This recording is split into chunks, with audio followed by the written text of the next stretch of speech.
चंद्रयान-3 के जागने की खबर नहीं मिली है।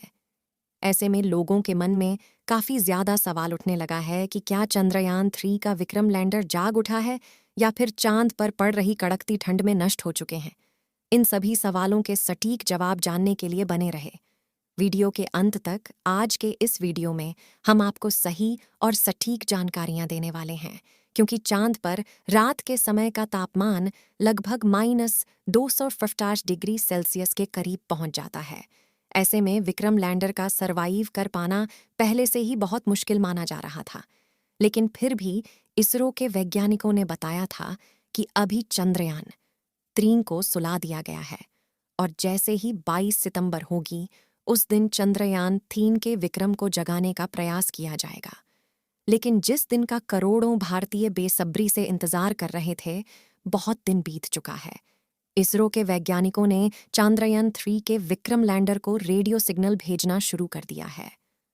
दोस्तों, करोड़ों भारतीय 22 सितंबर के दिन का बेसब्री से इंतजार कर रहे थे, क्योंकि 22 सितंबर भारतवासियों के लिए बहुत ही साथ होने वाला था।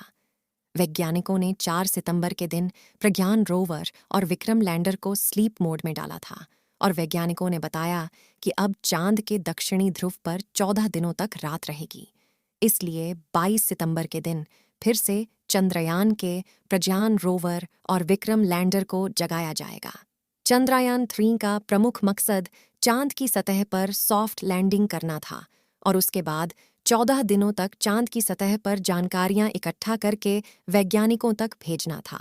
लेकिन आपको बता दें कि चंद्रयान-3 के प्रज्ञान रोवर ने मात्र 10 दिनों तक ही चांद पर एक्सपेरिमेंट किया था और विक्रम लैंडर ने लगभग 12 दिनों तक चांद की सतह पर एक जगह खड़े होकर चांद की धरती का तापमान, प्लाज्मा, रेडिएशन और भूकंप के बारे में जानकारियां इकट्ठा करके वैज्ञानिकों को भेजी थी। केवल 10 दिनों के एक्सपेरिमेंट में ही चांद पर ढेर सारे तत्वों की खोज कर ली थी, जिनमें ऑक्सीजन और सल्फर समेत कैल्शियम, आयरन, टाइटेनियम, मैग्नीज और सिलिकॉन जैसे अन्य तत्व मौजूद थे। प्रज्ञान रोवर ने चांद की सतह पर सल्फर की खोज की और इसलिए चांद की सतह पर सल्फर की खोज करने वाला दुनिया का पहला देश बन गया। चंद्रयान-3 का एक और बड़ा मकसद था, जो कि चांद पर पानी की खोज करना था। लेकिन जैसा कि आपको मालूम होगा कि चंद्रयान-3 के प्रज्ञान ने चांद की सतह पर पानी को नहीं ढूंढ पाया था, क्योंकि प्रज्ञान रोवर को लगभग 14 दिनों तक काम करना था, लेकिन इसमें केवल 10 दिनों तक ही काम किया और इस समय यहाँ विक्रम लैंडर से लगभग 105 मीटर की दूरी पर उपस्थित है। अब आप सोच रहे होंगे कि 22 सितंबर के दिन चांद पर सूरज उगा है, तो लगभग 25 सितंबर तक उसकी बैटरी फुल चार्ज हो जाएगी और उसके बाद ही यह अपनी गहरी नींद से जागेंगे। लेकिन ऐसा बिल्कुल भी नहीं है। इसके लिए आपको बता दें कि चांद के दक्षिणी ध्रुव पर 19 सितंबर के दिन ही सूरज निकल चुका था और अब चांद पर सूरज को निकले करीब 3 दिन हो चुके हैं और अब तक चंद्रयान-3 के विक्रम लैंडर और प्रज्ञान रोवर की बैटरी पूरे तरीके से चार्ज हो चुकी है। विक्रम लैंडर और प्रज्ञान रोवर की बैटरी चार्ज होने के बाद बारी आती है वैज्ञानिकों को विक्रम लैंडर तक रेडियो सिग्नल भेजने की। अब चंद्रयान-3 के विक्रम लैंडर की बैटरी पूरी तरह से चार्ज हो चुकी है और चांद पर सूरज को निकले लगभग 3 दिन हो चुके हैं। वैज्ञानिक विक्रम लैंडर को जगाने के लिए सही मौके का इंतजार कर रहे हैं, जिससे कि विक्रम लैंडर का टेम्परेचर भी सही सलामत हो जाए। हालांकि अभी की रिपोर्ट के मुताबिक हमारा प्रज्ञान और विक्रम दोनों सुरक्षित हैं और वैज्ञानिकों का कहना है कि चंद्रमा पर अब तापमान और ज्यादा नहीं गिरेगा, बल्कि जैसे जैसे सूर्योदय की तारीख निकट आ रही है, वैसे ही तापमान में भी बढ़ोतरी होने वाली है। लेकिन इसे कम से कम 500 मीटर तक की दूरी पर जाकर चार्ज करना था। इस समय हमारे चंद्रयान का विक्रम लैंडर और प्रज्ञान रोवर दक्षिणी ध्रुव पर मौजूद है। चांद की दक्षिणी ध्रुव पर 22 सितंबर के दिन सुबह होना शुरू हो गई थी और इस समय चांद की दक्षिणी ध्रुव पर उजाला हो गया है और चांद की किरण भी प्रज्ञान रोवर और विक्रम लैंडर के सोलर पैनल पर पड़ने लगी है। आप सोच रहे होंगे कि विक्रम लैंडर जाग चुका होगा, लेकिन आपको बता दें, ऐसा नहीं है। अभी भी चांद की धरती पर गहरी नींद में सो रहा है। इसका सबसे बड़ा कारण यह है कि इसरो के वैज्ञानिक 22 सितंबर के दिन चंद्रयान-3 के सिग्नल भेजने का इंतजार कर रहे थे। वैज्ञानिकों को इसका इंतजार था कि अगर विक्रम लैंडर चांद पर -250 डिग्री सेल्सियस की कड़ाके की ठंड से बचा होगा तो वह हमारे पास खुद ही सिग्नल भेजेगा कि हम अभी भी सही सलामत बचे हुए हैं। लेकिन वैज्ञानिकों का 22 सितंबर का इंतजार भी खत्म हुआ, लेकिन विक्रम लैंडर ने कोई भी सिग्नल नहीं भेजा।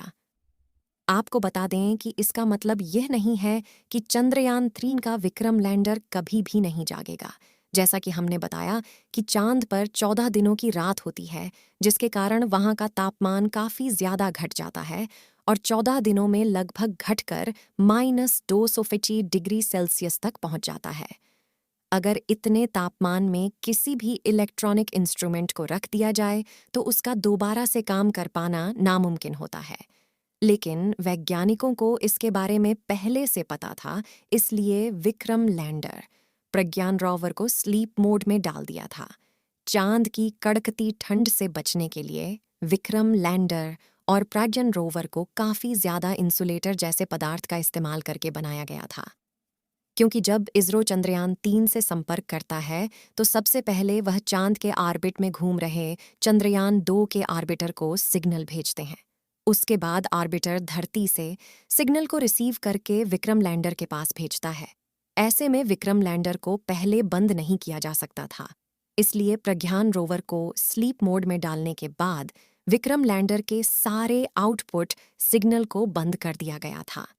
लेकिन उसके रिसीवर को चालू रखा गया था, जिससे जब चांद पर सुबह हो और उसकी बैटरी पूरी तरीके से चार्ज हो जाती है तो जब वैज्ञानिकों के द्वारा रेडियो सिग्नल भेजा जाता है, उसके बाद धरती से भेजे गए रेडियो सिग्नल को रिसीव करके जाग जाए और उसके बाद प्रज्ञान रोवर को भी जगा दें। चंद्रयान-3 के दोबारा से जागने के लिए इस समय आपकी काफ़ी ज़्यादा दुआओं की ज़रूरत है। इसलिए कमेंट बॉक्स में चंद्रयान-3 के जागने की दुआएं करते रहे हैं। इस वीडियो को एक लाइक ज़रूर करें और अपने मित्रों तक इस वीडियो को शेयर करें ताकि उन्हें भी जानकारी मिल सके, और अपने भरोसेमंद चैनल को सब्सक्राइब ज़रूर करें और बेल आइकन को ऑल पर सिलेक्ट करना बिल्कुल ना भूलें। मिलते हैं किसी और नई नॉलेजेबल वीडियो के साथ। इस वीडियो को अंत तक देखने के लिए धन्यवाद।